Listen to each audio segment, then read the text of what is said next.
Hi, I'm dorKk. This is visual arts, and today we'll do Ode to My Icon. So you may ask yourself, what does ode mean?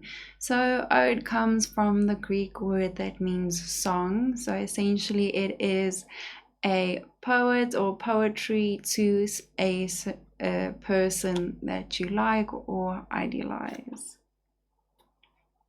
What you will need for this exercise is your pencil.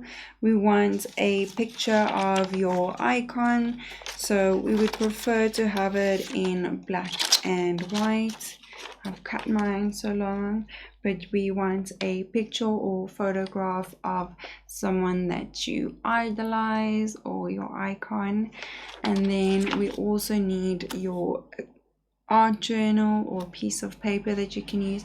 You're welcome to go ahead and use some watercolor paper, as we will be doing some watercolor type of techniques.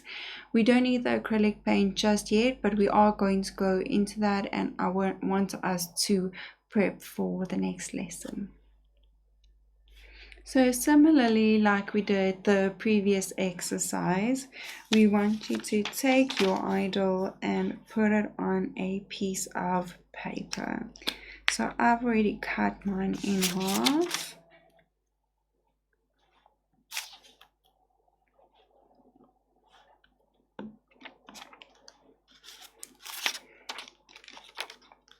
You'll go and you'll just paste this. I'm pasting this a bit skew as his face is slanted a bit to the left. So for me, in order to have it almost in the middle, I am pasting it like this.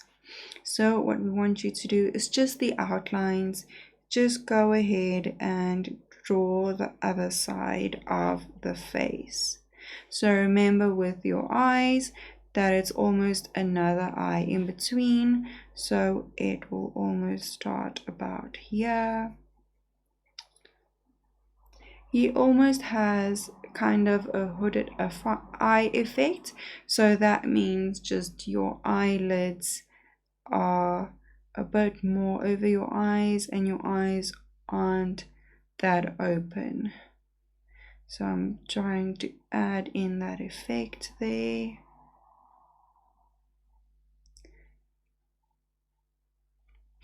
So an interesting fact that I actually found out the other day is your eyes are one of the organs that almost stays the same. So it doesn't grow as you grow older. So that's quite an interesting fact that I found out. So you can just go ahead and add that in. Add in his lips here.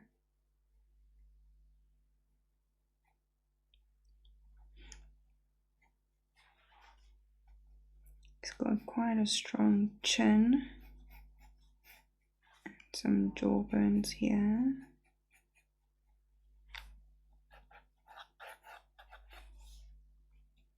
And then his hairline.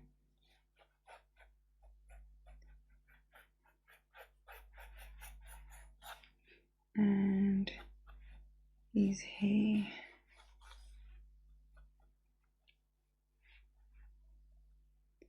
So this is kind of just your practice round. And then after you've done that outline, we are going to go in and actually execute this piece. So I would like you to, similarly like the other exercise, just cut it into some pieces, and then we're just going to paste it on. So I'm just going to cut it into 3 pieces here, and then you can randomly just put them on.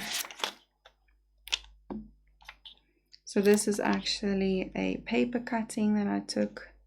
As you can see, I'm just putting them in random locations. I want to put it in a way that I can still trace out the rest of the face.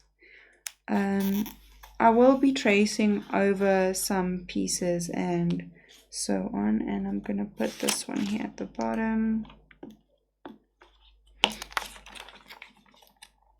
so it is overlapping at the bottom, but that's not a problem. And then it does not need to be perfect, so just remember the rules of the face. And let me take this piece out for you again.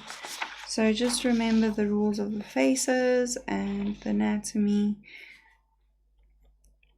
and then you'll just go and trace out the rest of the face.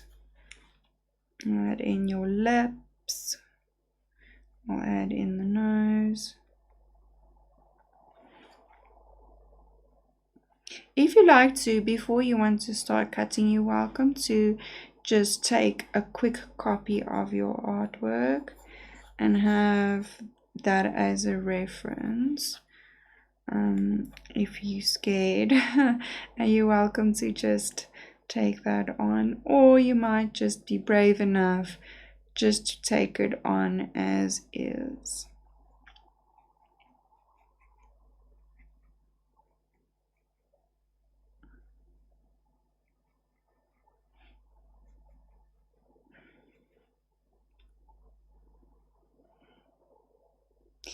So your general rule of thumb is another eye in between.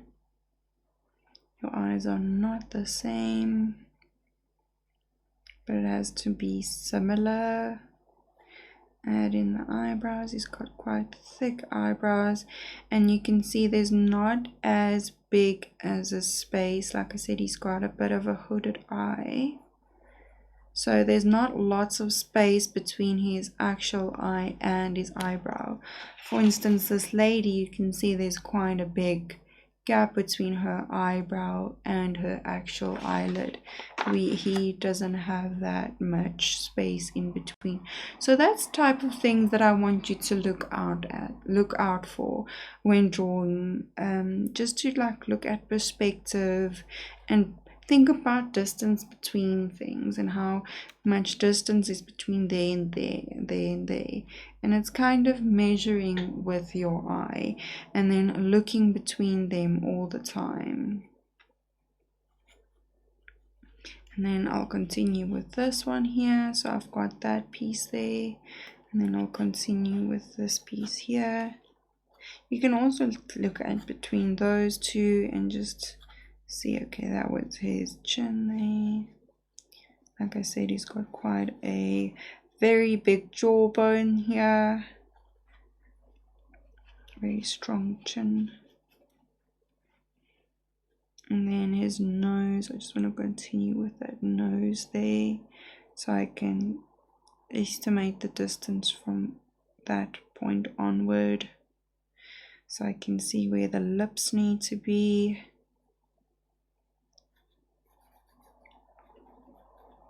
Doesn't also have much of an upper lip, mostly a bottom lip, so you'll just add in that line there.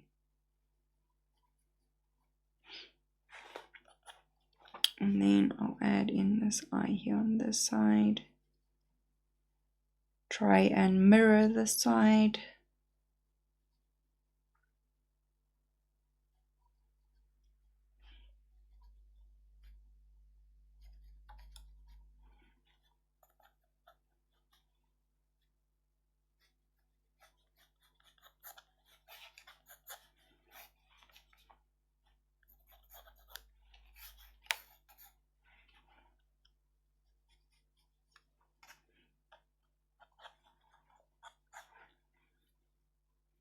He's got this piece here of his chin.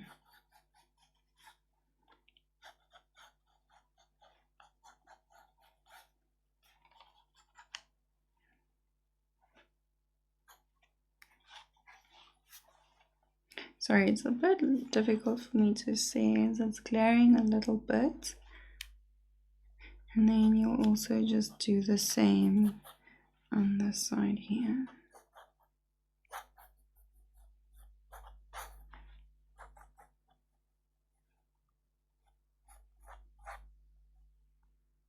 Okay, so this piece does go over a little bit of his mouth. You'll add in the eyes here.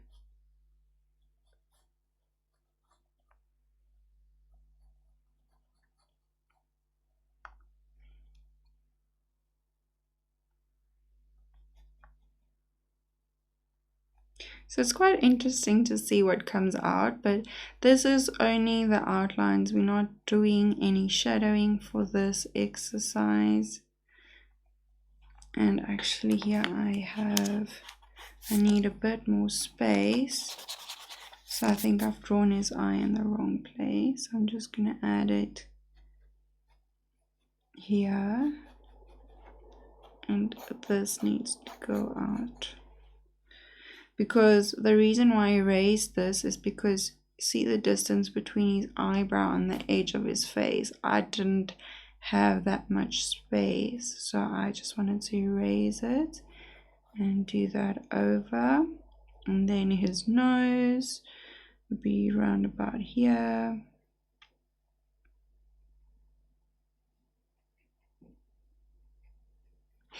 And just below that would be his lips. I'm just going to do mainly his outer lip and the bottom lip. So see how I thought his chin will end up here, but as you put the pieces together, you might need to erase it and see that it's not exactly in the places where it should be, and that's 100% okay. It's just a fun little exercise, and it will help you to understand face proportion as you go along. So this is quite a good exercise and something to teach yourself. And then we had this chin.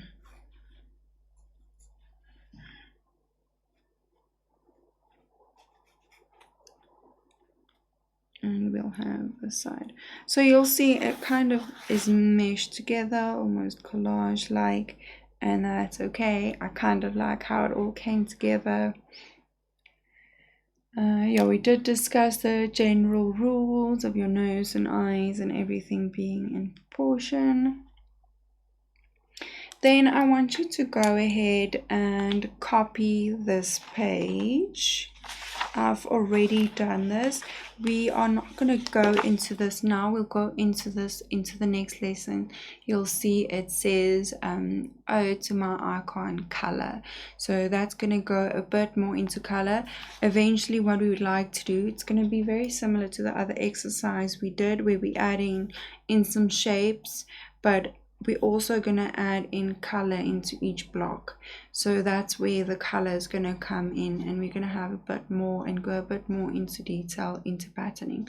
So it's going to be similar, but it's not going to be the exact same exercise. It will be different. So I want you to go ahead and copy over this color theory activity. It's going to be quite exciting to mix the colors together. I want you to add in, so it kind of looks like a lemon, so it'll have the segments in it. This will be our primary colors, secondary colors, and we're going to add in different colors. I won't be able to go through everything with you in the lessons, but I'll show you some techniques and how we get to each one. So our primary colors, you'll add in that on your own. The secondary colors, you can also add that in. And then I will help you with this piece here on how to mix it and where to put which colors. I might do it without using some paints with some of them, but I'll just show you some examples. Then at the end here, we have a little video for you to watch as well. Thank you so much for joining us in this lesson. We'll see you later. Bye.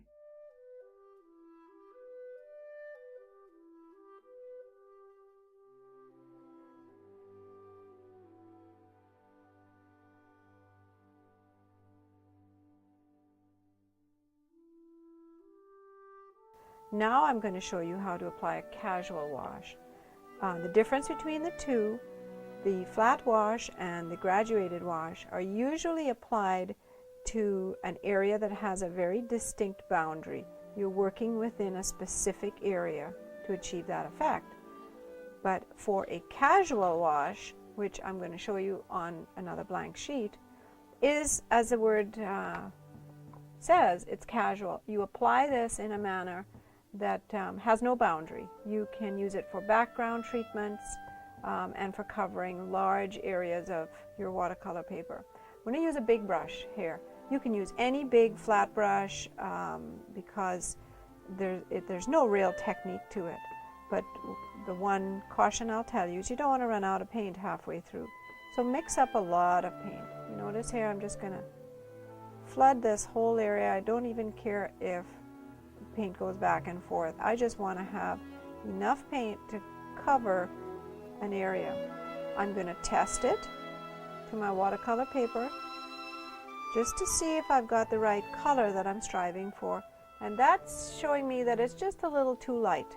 I'm going to need a little more pigment in there. So I might go to this one. Let's see. There. Now I have more color, more pigment showing up. So this mix is a little juicier.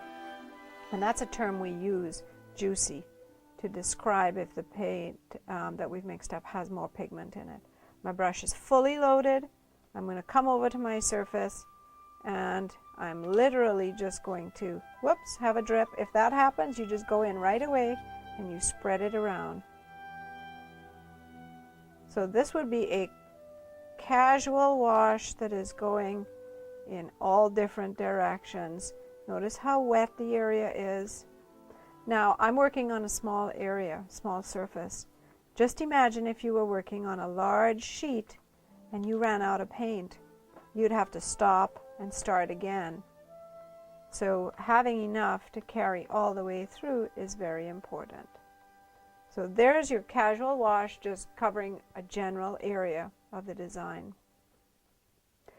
One little tip, or one more little tip, is if you find it pooling along the edges for whatever reason, you can just take a paper towel and you can go in very gently on the edge and just pick up any little extra just on the very edge.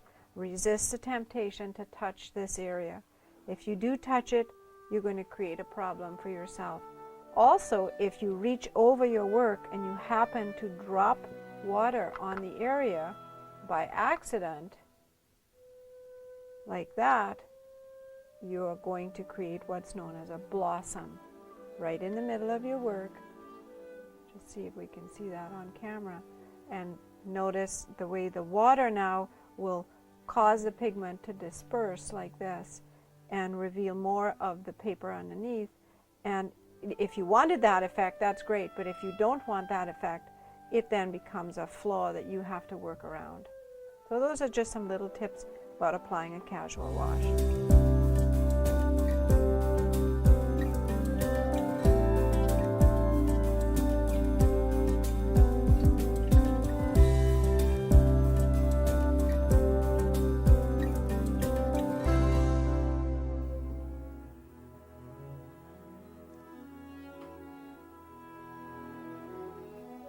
Now the first thing that I'm going to do is apply a wash.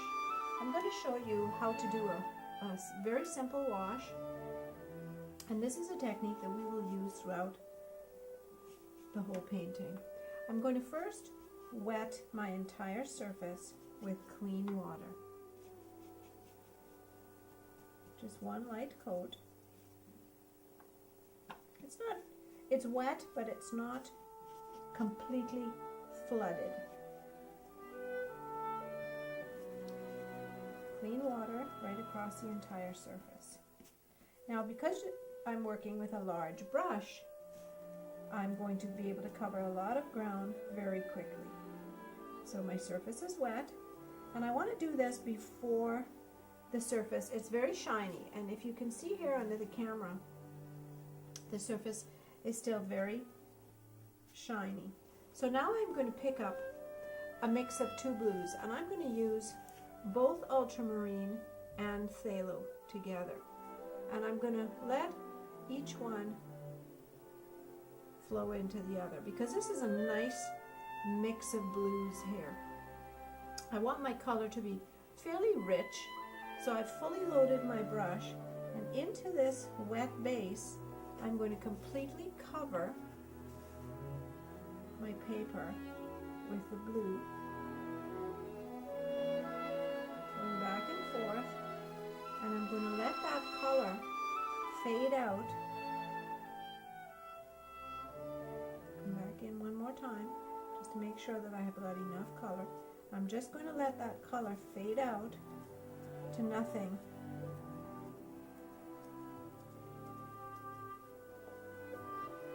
At the bottom. And you can see there's a soft gradation of color from the top to the bottom. And that is a pretty standard wash. Now I'm going to go ahead and let that dry. Remember, with watercolors, they dry anywhere from 20 to 50% lighter. So you want to start off with a fair amount of color, not so dark that it looks opaque like this. Remember, it's got to be transparent, so you always add water.